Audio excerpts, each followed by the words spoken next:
एक बार की बात, एक जंगल में पोखर के किनारे एक विशाल बरगद का पेड़ हुआ करता था, जिसमें जंगल के बहुत सारे पक्षियों का बसेरा था। कोई वहां छांव में बैठने आता था तो किसी ने घोंसला बनाकर उसी बरगद के पेड़ को अपना घर बना लिया था। यही नहीं, उस जंगल के कई जानवर भी उस पेड़ की छांव में अपनी थकान मिटाने आते थे। तो कुछ जानवर अपने बच्चों को लेकर वहां खेलने भी आते थे। इसीलिए सभी उस बरगद के पेड़ से बहुत प्यार करते थे। कितना सुकून है यहाँ। अगर ये बरगद का पेड़ ना होता तो पता नहीं हम कहाँ जाते। सही कहा कालू भाई, ये पेड़ तो जैसे इस जंगल के लिए एक वरदान है। अरे कुकड़ू भाई, इतनी धूप में कहाँ जा रहे हो? बच्चों को लेकर दूसरे जंगल जा रहा हूँ, पर इस चिलचिलाती धूप ने तो बुरा हाल कर दिया है। खरगोश भाई, यहाँ कहीं पानी मिलेगा क्या? हाँ, उधर पास में ही एक पोखर है, पानी भी पी लो और सामने उस बरगद के पेड़ की छांव में थोड़ा आराम भी कर लो, सारी थकावट दूर हो जाएगी। इस तरह वो बरगद का पेड़ सबके काम आता था। सब कुछ सही चल रहा था, पर एक बार जंगल में बिल्कुल भी बारिश नहीं हुई, जिसके कारण वहां सूखा पड़ गया। पानी नहीं मिलने के कारण धीरे धीरे जंगल के पेड़ भी सूखने लगे और वो बरगद का पेड़ भी सूखने लगा। पोखर का पानी भी कम होने लगा। बारिश न होने के कारण पेड़ सूख रहा है। अब यहाँ रहना ठीक नहीं। मुझे जल्दी ही कोई नया ठिकाना ढूंढना होगा। सही कहा कालू भाई, अब ये पेड़ रहने लायक नहीं है। धीरे धीरे पेड़ के सारे पत्ते गिर गए, सारे पशु पक्षी वहां से चले गए और रह गया बस एक सूखा सा पेड़। अब न वहां कोई आराम करने आता था, न वो पेड़ किसी का घर था। पर एक पक्षी ऐसा था जो अभी भी उस पेड़ को अपना घर मानता था। वो था मिट्ठू तोता। बस उसी ने उस पेड़ का साथ नहीं छोड़ा। अरे मिट्ठू भाई, क्यों इस पेड़ के पीछे पड़े हो? अब यहाँ रहने से कोई फायदा नहीं। हमारी तरह कोई और ठिकाना देखो। ये पेड़ अब सुरक्षित नहीं है, कभी भी गिर सकता है। भाई, यह पेड़ मेरे माता पिता के समान है। मैं इसी पर बड़ा हुआ हूँ, इसी पेड़ की छांव में खेला हूँ और इस पेड़ ने मुझे जीवन के सारे सुख दिए हैं। मैं इसे इस कठिन समय में नहीं छोड़ सकता। यह मेरी सबसे बड़ी खुदगर्जी होगी। जैसी तुम्हारी मर्जी, पर यहाँ रहने का कोई फायदा नहीं। मैं तो जा रहा हूँ, अपना ध्यान रखना। सबने मिट्ठू को बहुत समझाया, पर उस बरगद के पेड़ को लेकर मिट्ठू की वफादारी कम नहीं हुई। उसने उस पेड़ का अंतिम समय तक साथ देने की ठान ली थी। वह किसी भी तरह उस पेड़ को वापस हरा भरा करना चाहता था, पर उसे कोई उपाय नहीं दिख रहा था। फिर एक दिन जब मिट्ठू उड़ता हुआ कहीं जा रहा था, उसने एक अजीब चीज देखी।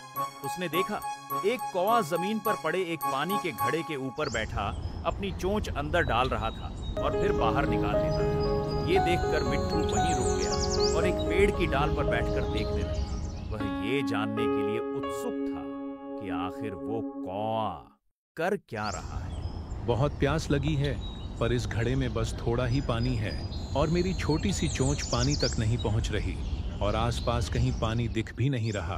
अगर प्यास बुझानी है तो कुछ उपाय करना होगा। ये सोचकर कौवा इधर उधर देखने लगा।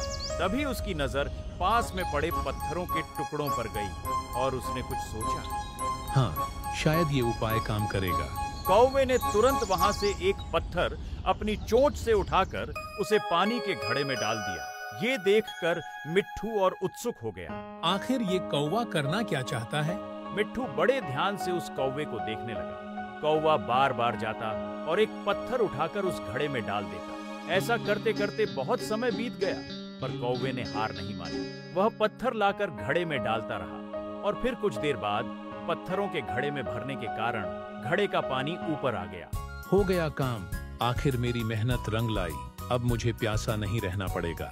कौवे ने घड़े से पानी पीकर अपनी प्यास बुझा ली और वहां से खुशी खुशी उड़ गया।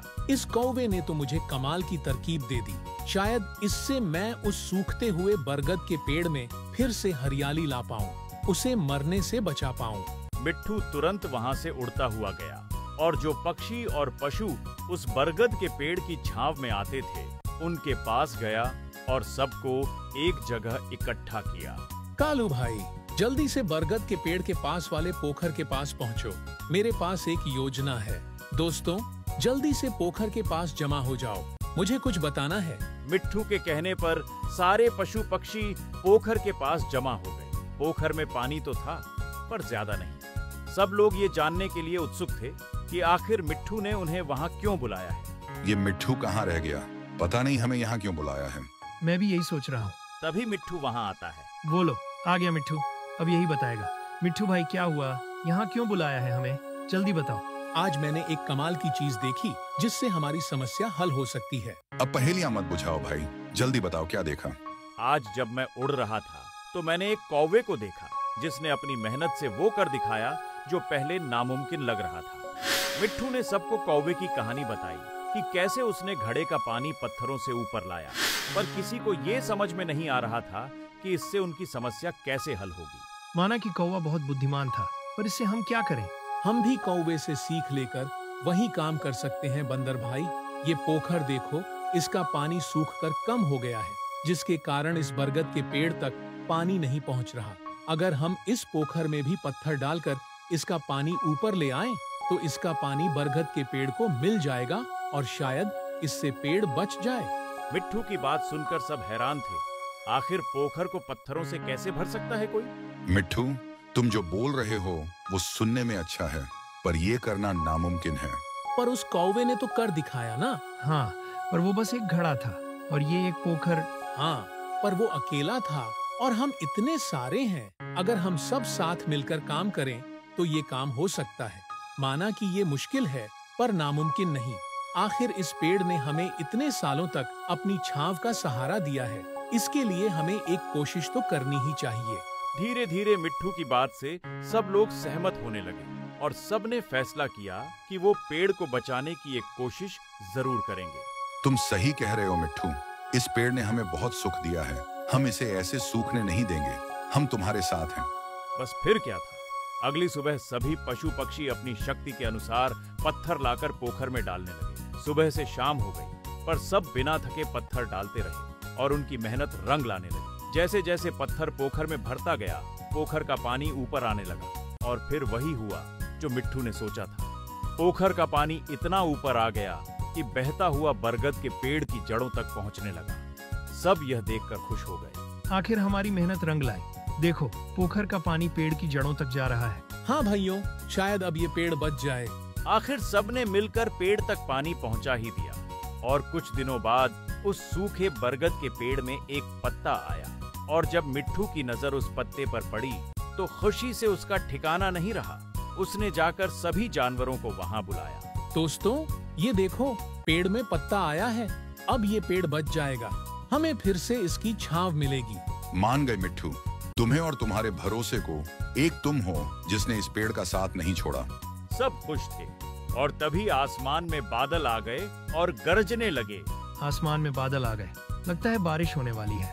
बादल देखकर सभी खुश हो गए और कुछ ही देर में बारिश शुरू हो गई। सब लोग ये देखकर खुशी से नाचने लगे। बारिश के कुछ ही दिनों में सूखा हुआ बरगद का पेड़ फिर से हरा भरा हो गया। वो कहते हैं ना, जो खुद अपनी मदद करता है, ऊपर वाला भी उसी की मदद करता है। अब जंगल के पशु पक्षी फिर से उस घने बरगद के पेड़ में वापस लौट आए। अब सबको इस बात का सुकून था कि उनकी खोई हुई जगह फिर से उन्हें मिल गई।